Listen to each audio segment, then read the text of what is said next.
Can the Tampa Bay Buccaneers replicate their Monday night performance against the Eagles this week in Detroit against the Lions? That and more on a crossover Thursday episode of Locked On Bucs. Your daily Tampa Bay Buccaneers podcast, part of the Locked On Podcast Network. Your team every day.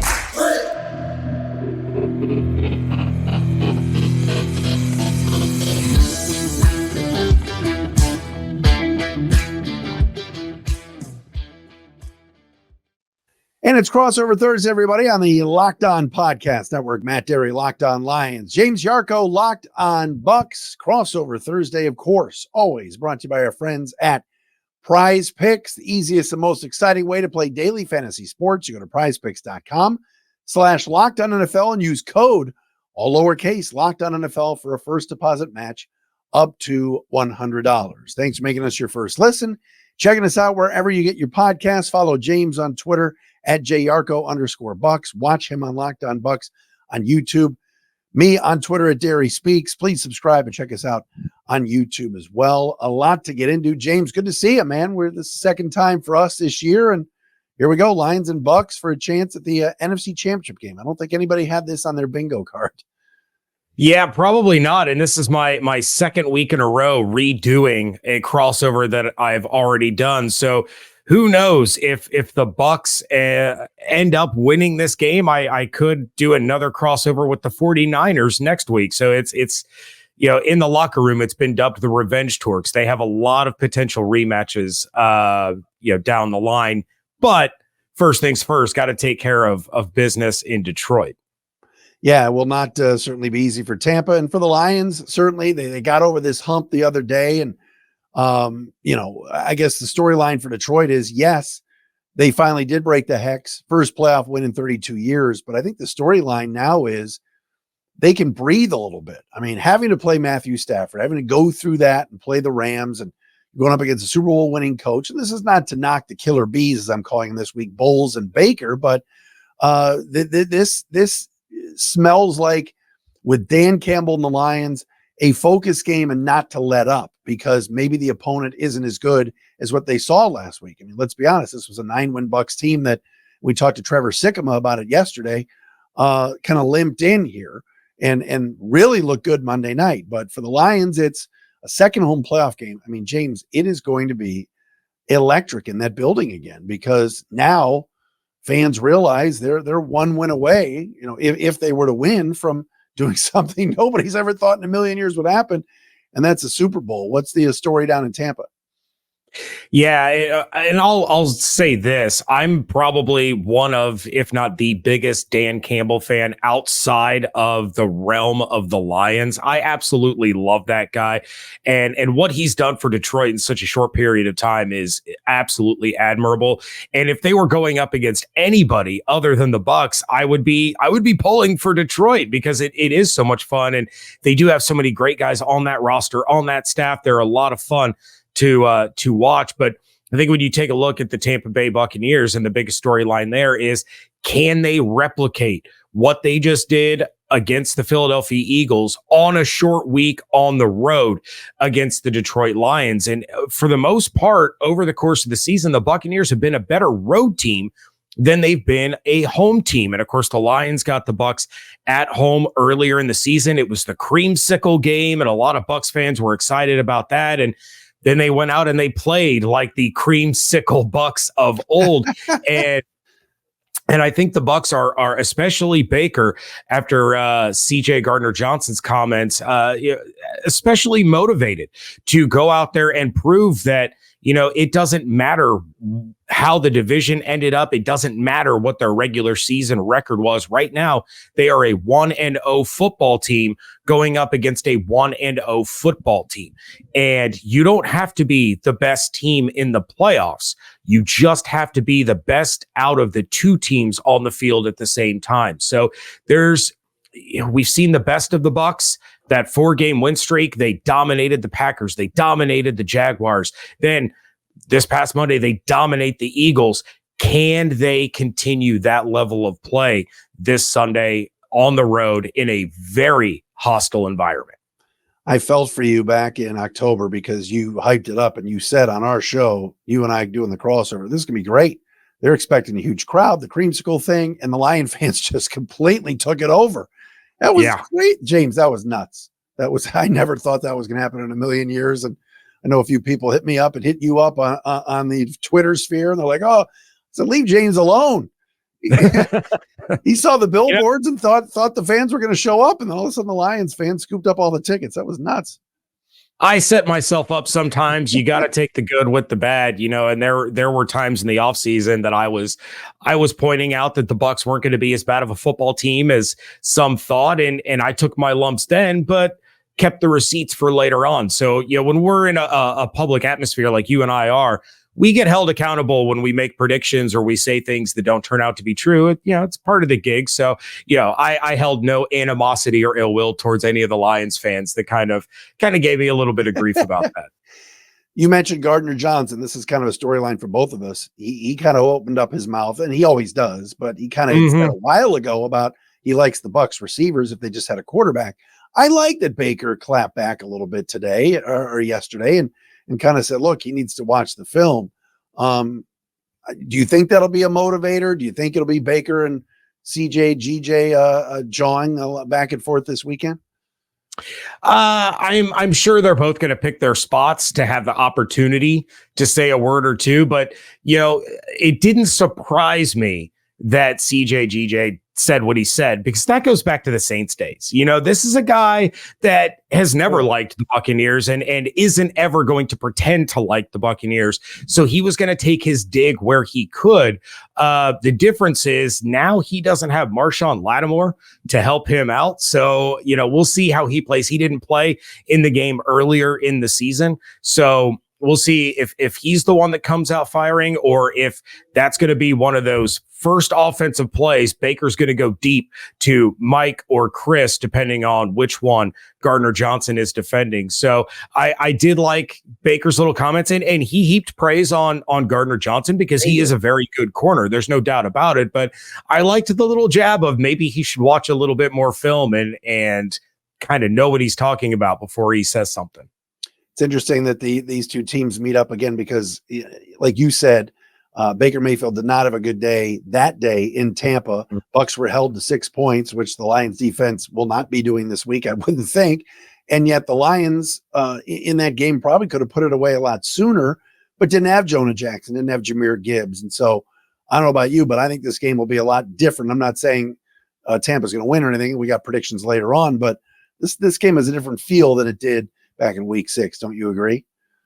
Oh, absolutely. And the Bucs left a lot of plays out on that field. It could have been much closer than it was. Maybe the Lions still come away with a win, but you take a look at that game and it was kind of reminiscent of how the Bucs played against the Saints in week 17, where they were coming out of the bye. They were 3-1. They had just beaten the Saints on the road, maybe feeling themselves a little bit, and didn't take the Lions as seriously as they should have.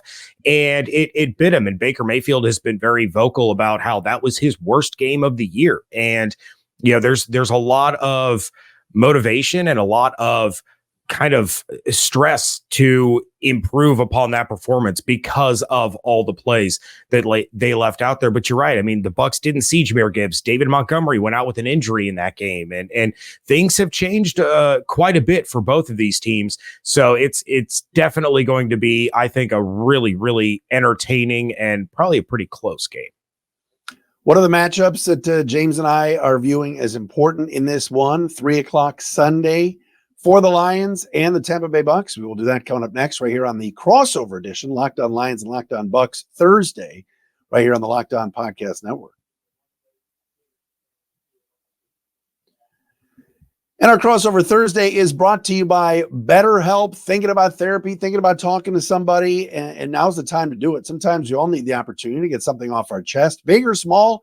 Certain things can really start to get to you. It's important to let that out, especially to someone who's unbiased on your life. So today I want to say how I really feel about something. You might even be thinking about the same thing this week. And look, we know this, the energy that fan bases for the Bucs and Lions have right now, the history, the fact that they got to see playoff wins. You start feeling and thinking things about your family and everything else. that's a good time at any time to talk to somebody, a licensed professional at BetterHelp. Seriously, therapy can be different for everybody. Most of us have bigger problems in football and your favorite sports team, but it's important to really get a chance to talk to somebody, get things off your chest. So if you're thinking about starting therapy, give BetterHelp, H-E-L-P, a try. It's entirely online, designed to be flexible and suited to your schedule. Just go to BetterHelp.com/lockedon to get 10% off your first month. That's BetterHelp, HELP.com/lockedon.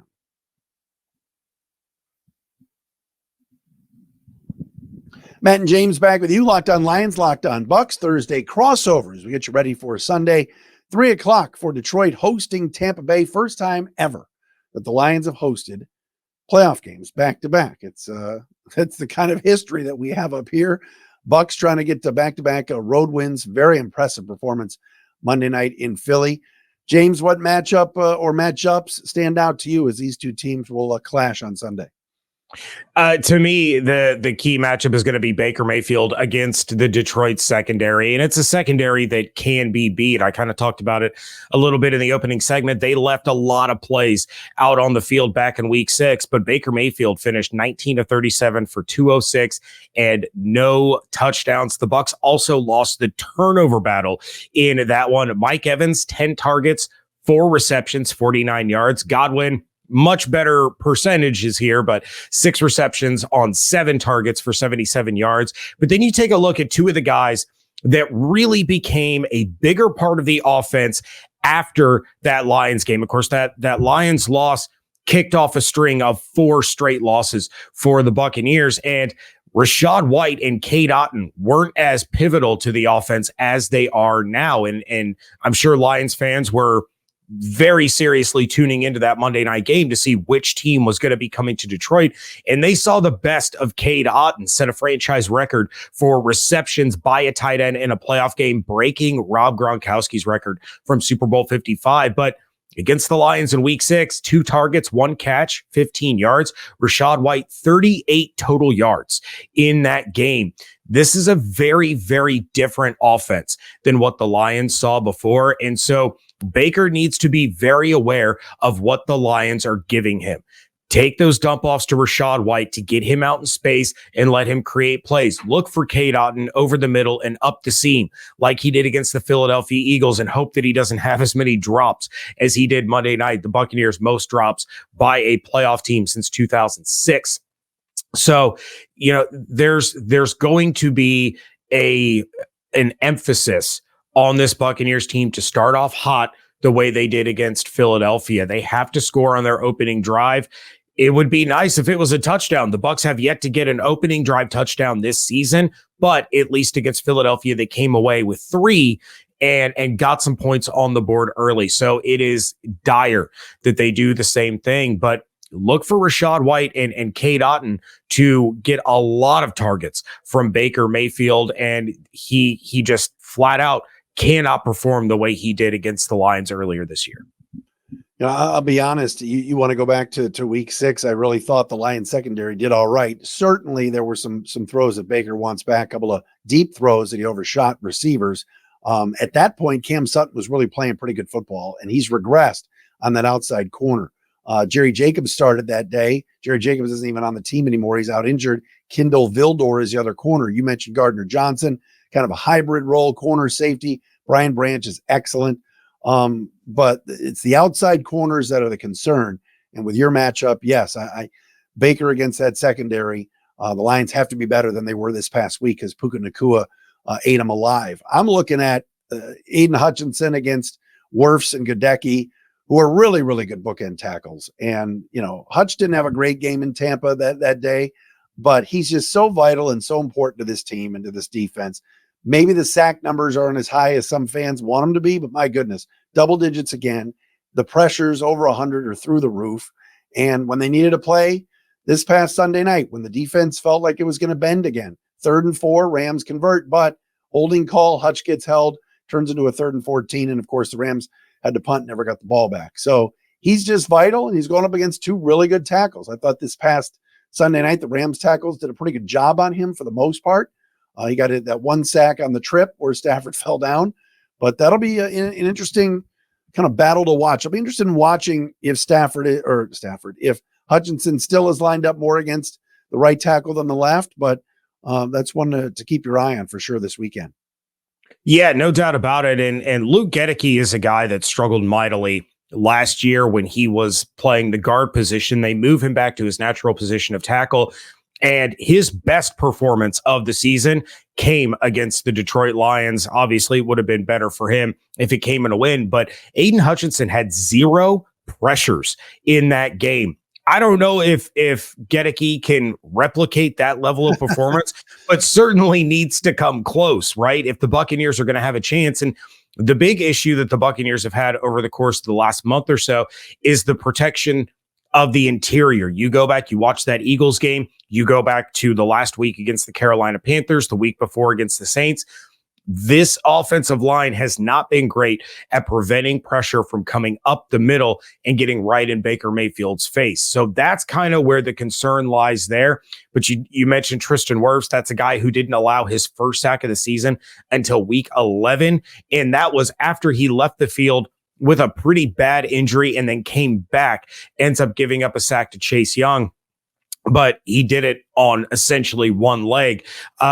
Tristan Wirfs is lights out. His first year at left tackle, and he's been absolutely phenomenal. No All-Pro love, no Pro Bowl love, but we've seen the results of what he's been able to do. So I wouldn't be surprised if Detroit dials up, a few wrinkles into their defense and tries to get Hutchinson to rush up the middle rather than trying to go outside all the time and really exploit a weakness of this Buccaneers offense.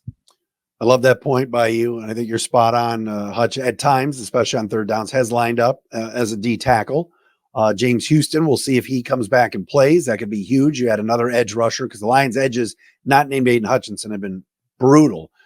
Really all season. They've tried the Okwara brothers. They've tried Kaminsky. They've tried Pascal, sometimes moving outside. They've tried Derek Barnes as a rush end. Jack Campbell has come from the edge spot. Nothing's working other than 97, who's a special player. So we'll see about that. Real fast on the run game. I know Tampa's dead last. I know the Lions are top 3 in defending the run, actually number 2 behind the Bears. Do the Bucs just say, screw it, we're not going to try to run, James, and just Baker throws 40 times and we ride it that way? Or what's been the issue with the Bucs run game? The run game has come on a lot stronger later in the year than it was earlier in the year. I mentioned Rachaad White, only 38 total yards in that first meeting, but this is a team that, 4 weeks in a row went for over 120 rushing yards. They've been really good, and they've been starting to find that balance that you really need in order to succeed. And, Dave Canales will never, ever abandon the run game. It's just a matter of testing it out early. And Bucs fans get so frustrated with a lot of these first down runs up the middle for no gain, 1 yard, maybe a 1 yard or 2 yard loss.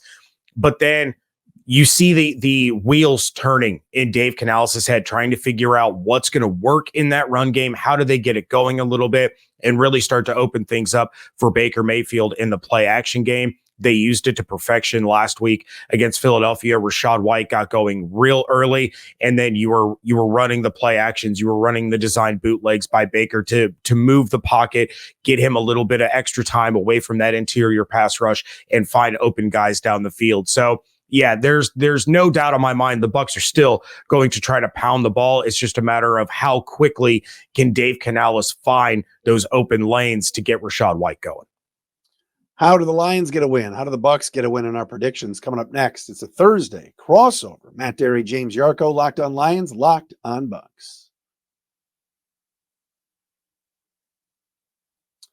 And the Thursday crossover brought to you by our friends at LinkedIn Jobs. At the start of the new year, every small business owner is asking themselves the same question. What's the one move I can make that'll take my business to that next level here in 2024? LinkedIn Jobs knows that your success all depends on the team that you surround yourself with. That's why LinkedIn Jobs has created the tools to help find the right professionals for your team faster and for free. It's not just another job board. Everybody in business seems to be on LinkedIn. They got a vast network of more than 1 billion professionals, which makes it the best place to hire. It's easy when you have all those many qualified and quality candidates. So it's easy, in fact, that 86% of small businesses get a qualified candidate within 24 hours. Post your job for free at linkedin.com/LockedOnNFL. That's linkedin.com/LockedOnNFL to post your job for free. Terms and conditions do apply. And we're also brought to you by our friends at Game Time. Oh my gosh. All right. Tickets are going through the roof at Ford Field. It's nuts, the prices that are out there, but you don't want the hassle. You do want to go, and there's no way that you want to miss this thing. Lions fans know this. I mean, this is the game you've been waiting for, to get one step closer to the Super Bowl, to win back-to-back home playoff games. Maybe you missed last Sunday night. You don't want to miss Lions and Bucs coming up. I mean, Baker Mayfield is coming to Ford Field. It doesn't get any better than that. Come on, now James knows. So the bottom line is this. You get your tickets from Game Time. Killer last-minute deals, all-in prices, views from your seat, and their best price guaranteed. Game Time takes the guesswork out of buying tickets. It is the only app to go to. I love the view from your seat. You know exactly where you are going to be. Game Time has deals on tickets right up to the start of the event as well. So maybe some folks are going to wait it out. Do that, but don't be hassled by it. Go to the Game Time app. Take the guesswork out of buying tickets with Game Time. Download the app, create an account, use the code LOCKEDON for $20 off your first purchase. Terms apply. Again, create an account at Game Time.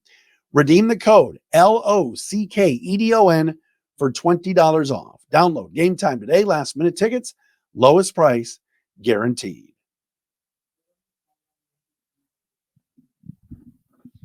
Locked On Lions, Locked On Bucs, Thursday crossover brought to you by our friends at Prize Picks, Matt Derry and James Yarcho. Hi, James. Bucs are 6-point dogs. How do they do it? How do they come into Ford Field and get a win? I think it has to start with Mike Evans. Mike Evans, over the course of the last 6 weeks, has not broken 100 yards. He's broken 50 yards just 3 times and only has 3 touchdowns, which came in 2 of the 6 games. He is overdue for a big-time performance. And once Mike gets going, the rest of the offense feeds off of that. So you have to look for Mike Evans early and often in this one, then start to hit those short passes to David Moore, to Trey Palmer, to K-Dot, and to Rachaad White. Let those guys make plays with their legs like we saw. Move the sticks. Just set yourself up for manageable down and distance. You don't have to throw the ball 50 yards in the air. You don't have to have major explosive plays. Just set yourself up for easy down and distance on third downs and move the sticks. Drag this thing out as long as you can. 9, 10, 11, 12 play drives that end in points. And then got to be careful. You cannot, if you are Todd Bowles, bring the pressure against Jared Goff the way you did against Jalen Hurts. And I realize that sounds a little bit crazy when you're talking about somebody as mobile as Jalen Hurts versus the style of Jared Goff. But Jared Goff is one of the best quarterbacks in the NFL against pressure. You do not want to consistently bring these, all in jailhouse blitzes all day long the way you did against Jalen Hurts. You have to pick your spots and be disciplined on the back end so that the Lions don't have an easy time going up and down the field. Love your point about Mike Evans. I want Bucs fans and your viewers and listeners, James, to look up some stats when they watch the show and they get done or listen. Look up the numbers of CeeDee Lamb against the Lions a couple of weeks ago. Look up Justin Jefferson's numbers in 2 of the last 3 weeks against the Lions, and look up Puka Nakua's numbers last week. Lions have struggled against the number 1 receiver over the last month. With that being said, if the Lions can keep doing what they've been doing in the red zone lately, holding teams to field goals, they did it in Dallas. Minnesota, they got some red zone picks, and of course the Rams settled for 3 chip shot field goals. The Lions defense continuing to play well in the red zone and bending, but only giving up 3 instead of 7 is huge. And you mentioned it with Goff. He's been fantastic. You give him time, forget it. I mean, the game in Tampa, Amon-Ra St. Brown went crazy with the 12 catches. And I'm not going to predict that again, but I just think Goff right now is in a really good rhythm. The offensive line is the strength of the team. You pound Montgomery and Gibbs. Craig Reynolds gets involved like he did in Tampa back in October. And I think the Lions will be in good shape. Certainly turnovers will play a factor. Lions were really good Sunday night against the Rams in that department, holding onto the football. And that's how I see the Lions winning and riding this crowd. Can they force Baker or the Bucs into a couple of false starts, couple of forced timeouts so that they don't have them later on? I think the crowd will play a factor in this one as well. How do you handicap it and see it, James? You got a feeling the Bucs can do this, or do you like the Lions? This is something that I've thought about quite a bit, and I've gone back and forth. I really wanted to pick the Bucs because I think they have the talent and the ability, and they've won 6 of their last 7. This is a hot football team. You take a look at the Detroit Lions and how they're constructed, how they're coached, the atmosphere and all that. And I keep bringing myself back to this.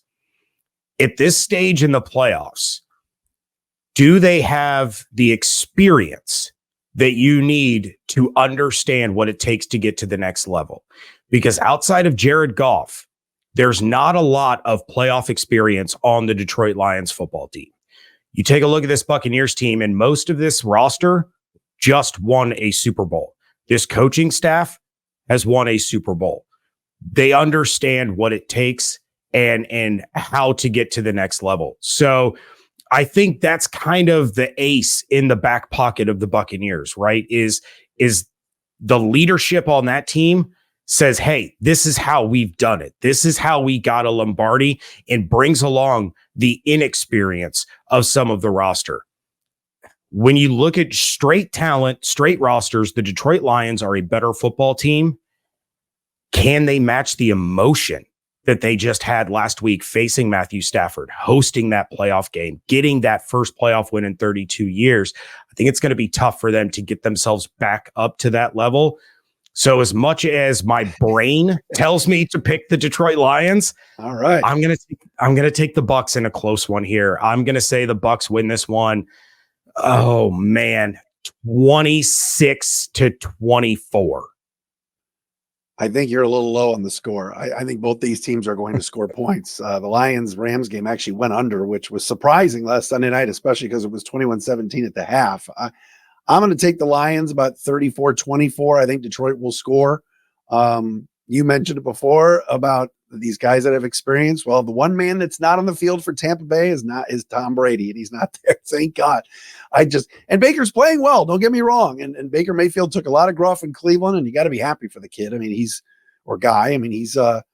doing it. And I love the celebration he had in Philly that night, doing a little windmill, and good for him. But I know we just witnessed Sean McVay and Matthew Stafford come in. And like I said, I think that was a giant hill to climb for Lions fans.